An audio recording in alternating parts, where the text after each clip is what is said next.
Salutations, respected viewers. This is a video about President Trump's rant at the United Nations General Assembly. So, I wonder if President Trump really knew what the United Nations was before he became president. He thinks the United States shouldn't pay so much to it, but he won't miss the opportunity to grandstand. Anyway, he used his address to the United Nations, unsurprisingly, to brag about how magnificent his administration was. And then he felt compelled to underscore it with the words, "so true," as though he doubted what he was saying himself. It was just characteristic that he had to big himself up. He's all about him. Anyway, it was worrying, the contents of his oration at the UN General Assembly, and it was almost a pre-declaration of war in Iran. Fighting could still be avoided, but Iran would have to completely capitulate. And it was worrying a few months ago when he appointed ultra hawk John Bolton as a national security advisor, and Bolton wants war. He's more or less said it. But he's delusional if he thinks a war against Iran would be easy to win. It would be even less popular than the conflicts from which the United States is now trying to extricate herself, and the US couldn't count the support of almost any of her allies. The only two to be on America's side would be the unholy alliance of Israel and Saudi Arabia, the Jewish state and the Wahhabi state, which are at loggerheads over so many issues, but for once want to sink their differences to attack Persia. It was bitterly ironic that President Trump should say that Iran has spread death, destruction, chaos in the Middle East. Many would say that would be an apposite synopsis of American foreign policy in the region. Now, it's true that Iranian troops are fighting in Syria. On the American side, which Trump didn't point out, he might not even be aware of that because he's so staggeringly stupid and jaw-droppingly ignorant. Wouldn't even know this, knows that there are Iranian soldiers in Iran, in Syria, the Iranian Revolutionary Guard, but the Israelis want them out. The Israelis are very frightened that they've had an excuse to get into Syria and massing on their border, and once ISIS is wiped out, the next target will be Israel.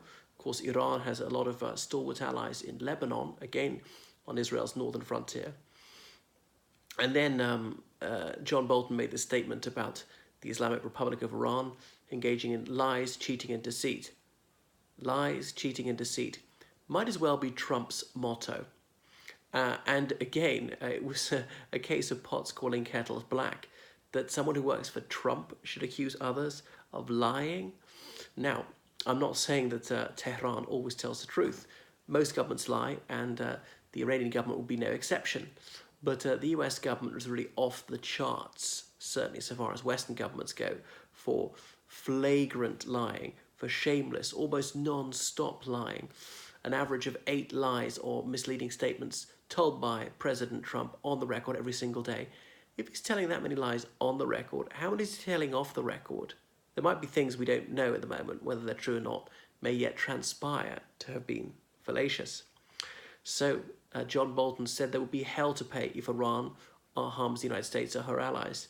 That might actually be true. I mean, for once, well, the Trump administration may stand by its word. But now Iran and Israel have been engaging in assassinations of each other's agents for some time. So America's client state has been doing this sort of thing as well. Why is it acceptable when the Israelis do it, not when the Iranians do it? Rather, neither of them did it. How about if the United States were to harm Iran's allies? Would there be hell to pay? Would that be acceptable for Iran to make threats of that nature? The US military, the British, and indeed the French have bombed Syria in recent months, a staunch Iranian ally. Iranian citizens, have they been harmed by the United States? I'm not sure that they have recently. Anyway, so the United States is fighting in Iraq and Syria, and as Washington does not note, the Iranians are doing most of the work for them. Were it not for the Iranian army, ISIS might have won in Syria by now. The Russian Air Force and the Iranian army, they're the ones who've done the bulk of the fighting. The Syrian government might not be able to survive without massive assistance from those two countries. So the United States is backing Saudi Arabia in its conflict against the Houthi rebels in Yemen, and the Iranian government is supporting the Houthi rebels who are Shia in Yemen. So hard to say who's right and who's wrong there. Okay, so Iran is backing a government in Syria and an insurgency in Yemen. So nobody's consistent on this one and saying sovereign states, legitimate governments, whoever holds the UN seat, however bad they may be, they're legal and we have to back them to the hilt. So the United States sees eye to eye with Iran on Syria and Iraq. The US, as long as it's dropped its demand that President Assad retire. So as I said, Iran is defeating ISIS. And the US government railed against the murderous regime in Tehran. Well, here I have to say they're not entirely wrong. There's much to criticize in the Iranian government. But they do have elections, and men and women have been allowed to vote for decades. And all right, I acknowledge there's a Council of Guardians, so many candidates are banned. Suppose what you might have to call liberal candidates. And I know that many American Republicans spit blood at the word liberal, but actually liberal in an Iranian context, I think we'd regard that as positive. I mean, Americans would have to regard that as positive as well. Even Republicans, a step forward for human rights, for democracy. And, Iran has had greater rights for women than Saudi Arabia for a long time. But what's so bad about Iran? Well, executing poverty-stricken teenagers for smuggling drugs, just the kind of policy that Newt Gingrich would love to see implemented in the United States, that another American Republican, Michael Bloomberg, he has advocated that sort of behavior. Anyway, so the United States has worse allies than the Islamic Republic of Iran. So really it's illogical, hypocritical and distasteful to excoriate Iran for this, despite the United States keeping shtum on other regimes doing worse. So if we're to care about human rights at all, there's got to be non-selectivity in advocating for them and indeed lambasting governments for abusing people. So Iran has many allies and many countries will trade with Iran. Only a handful of American allies will not. They've got some allies in the region. All their immediate neighbours have at least a decent relationship with Iran. Land neighbours, that is. Not across the sea, not Saudi Arabia. Qatar, they've got a decent relationship with. UAE, they don't. Bahrain, they don't.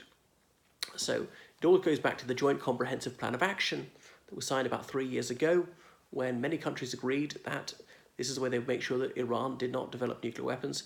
The Iranians have been saying for decades they have no intention to develop nuclear weapons. They did way back in the 70s when a US client, the Shah of Iran, was on the throne there. So John Bolton said the Joint Comprehensive Plan of Action would not prevent Iran obtaining nuclear weapon status. Well, even if that's so, a deal's a deal. So the United States can't unilaterally withdraw and expect the others to fall into line. Why should they? Supposing Iran had pulled out of the deal, would that have been acceptable according to the United States? No, I don't think so. So there's no reason why Iran is illegally or morally obliged to go along with these diktats. There's bad faith in the part of Washington who've reneged on their solemn promises, and that's that. And so everybody else will go on trading with Iran. Why shouldn't we? The trouble is, as sanctions are going to be less effective than they were before, it makes the military option even more likely to transpire, and I don't want to see that happen. However, I think it's as likely as not.